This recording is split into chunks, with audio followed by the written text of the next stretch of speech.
If you have had a fusion, you have a disc herniation or a disc bulge, and you're trying to train your core smart without causing more pain, today's video is for you. I'm gonna give you 3 awesome anti-rotation core exercises that you can do along with a bonus exercise. So make sure you stick to the end to get that 4th bonus exercise.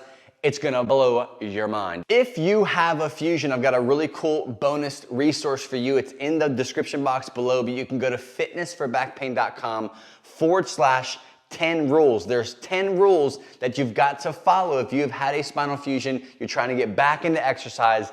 Get that download and make sure you follow them. All right, so the first exercise is the Pay-Lift press to warrior press. One of my favorite anti-rotation exercises, fusions, herniations, bulges, whatever your situation might be, this is a really good one.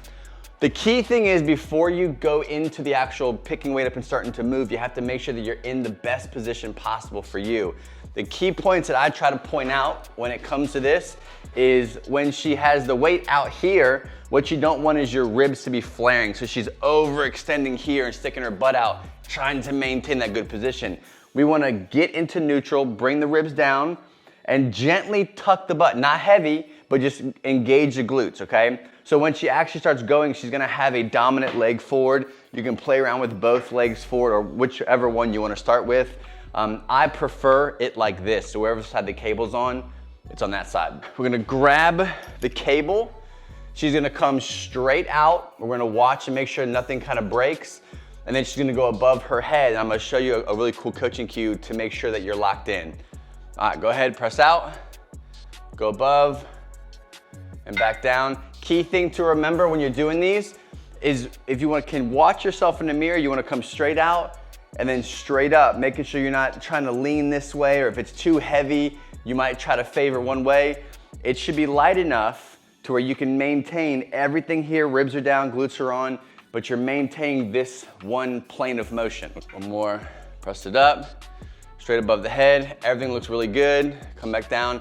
Another thing you can do and watch out for are the transitions. So that's a key thing when you have a sensitivity post-fusion. You wanna make sure that the ports where you're coming out and you're coming above and coming back down, those transition points go super, super slow. Don't rush it. Maintain control, because once you kind of focus on where the weight's at, you lose focus on what's going on here in the glutes, the hips, and keeping everything from rotating, because this cable's gonna wanna pull you this way. If this is too heavy, if the cable's too much, you can always do a banded version of it. You'll see a video pop up here, which is super simple. You're just transitioning out from the cable to bands. All right, so the second exercise are what I call plank Z-pulls. This is a little bit more advanced. You're protecting the area that is sensitive, and that's the focus. You don't want to kind of cause any kind of unwanted micro movements that are causing more irritation. So watch for that stuff, listen to your body. Key thing is with this one, it's gonna start off as a front plank, and then we're gonna add a difficulty to it. First step is getting in and out of the plank, which is super important. So what we're gonna do, get into this on all fours position here. We're gonna go, before you go, we're gonna go one leg first, contract this hip, and then you're gonna be braced here, then bring that second leg out. So she's in this plank here. From there, we're just gonna fast forward. Let's say she's done. When she's done, she's gonna drop this leg down, drop this leg, and then that's where she's gonna stop. We're doing that because we're trying to protect this lower back area. We wanna kind of baby it for right now as we build this resilience up and build the strength without irritating it. So we're gonna go. So the second thing she's gonna add to this is the actual Z pull. So she's gonna draw a Z with that weight. So she's gonna pull it across, she's gonna pull it down, and then across again, and then she's gonna do the opposite way, across, up, and then across again, and then she's done. You can count that as 1 rep. Go ahead, one leg up first, locking this in. All right, go ahead and pull it across.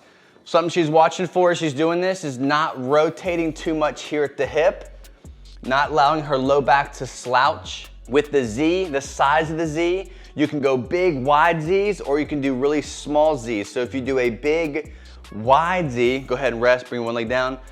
If you do a big Z, it's gonna be harder because you're reaching more. So if you do a smaller Z where you have a little more control over it, it's gonna be a little bit better. Watch the transitions. As you get tired, your form is gonna break down, so stop before your form starts breaking down.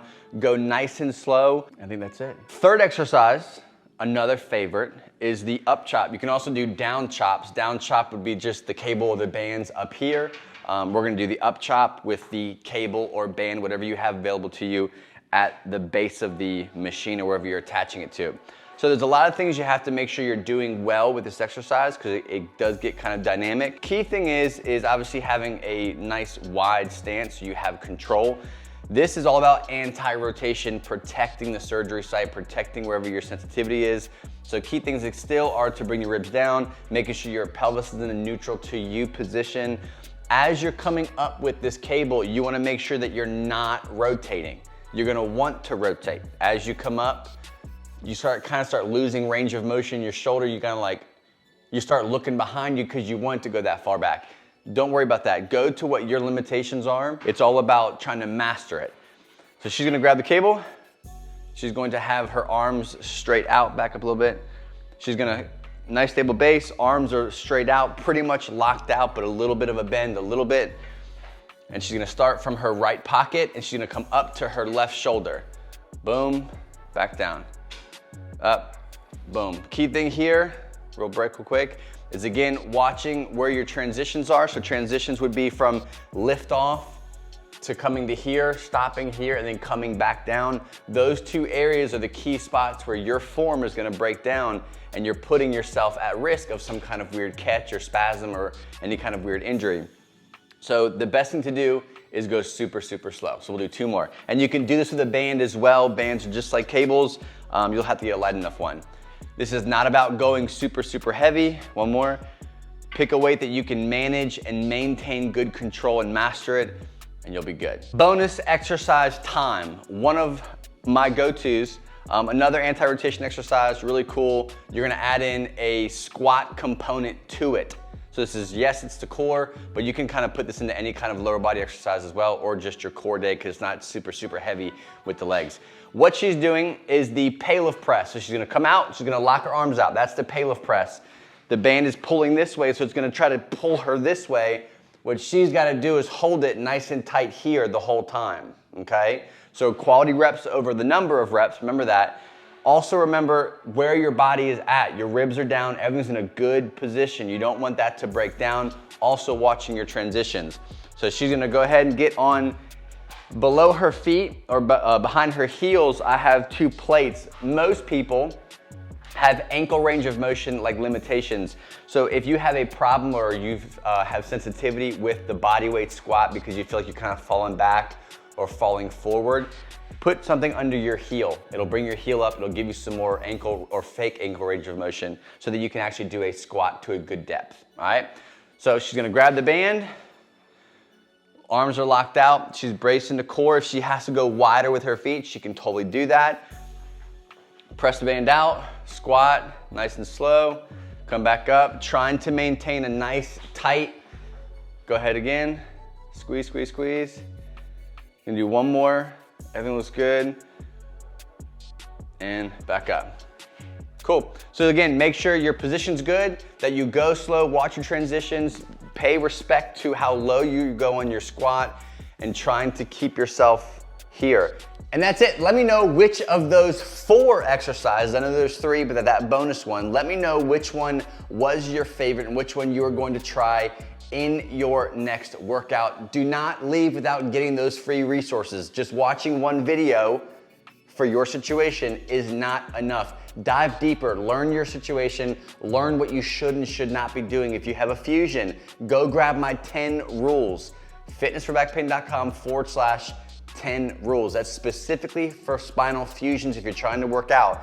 If you have a herniation, a bulge, any kind of persistent low back pain, an awesome resource for you would be to go to fitnessforbackpain.com/core blueprint. Grab it, watch it, download it, use it with every workout that you do going forward.